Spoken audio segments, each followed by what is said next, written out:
نر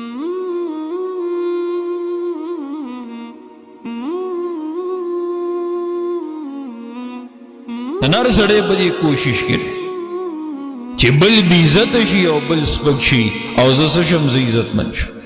حالانکه دا د قیامت د نشانونه دي چې نبی علیہ السلام فرمایلی دي قیامت ته نږدې زمانه کې مختلف فتنې به راشي.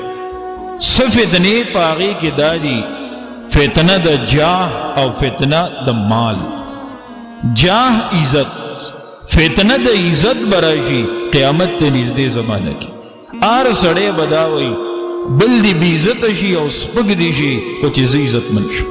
که بادشاہ دی که وزیر دی که افسر دی که نوکر دی که اوچت دی که ماتح دی که هر څوک دی، که غریب دی که مالدار دی، که ښځه ده که سړی دی، هر یو تن په دې کې مصروف او مشغول دی چې زما عزت د دې بل نه څه شي هغه سیوا شي. حالانکه عزت او ذلت دا د الله اختیار دی.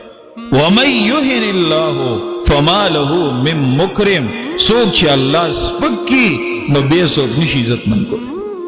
ځکه وَتُعِزُّ مَن تَشَاءُ وَتُذِلُّ مَن تَشَاءُ. مَن كَانَ يُرِيدُ الْعِزَّةَ فَلِلَّهِ الْعِزَّةُ جَمِيعًا. څوک چې وایي چې زه دې عزتمن شم، غواړي عزت، اختیار د عزتونو ټول چا سره دی؟ الله سره. ته د هغه عزتمن ذات اطاعت او تابعداري شروع کا. ته د هغه عزتمن ذات د عزتمن پیغمبر اطاعت او تابعداري شروع کا. ته د هغه عزتمن ذات د عزتمن کتاب تابعداري شروع کا. د قرآن عظیم الشان دې ته لاس واچوه، د دې نه خپل امام او مشر او پیشوا جوړ کا. ته ګوره چې الله تعالی عزت درکوي که نه درکوي. صحابه کرامو ته عزت پس میلو په قرآن، په ایمان، په اسلام. دغه رنګې لوی لوی علما تیر شوي دي، مفسرین کرام، دغه رنګې ائمه کرام.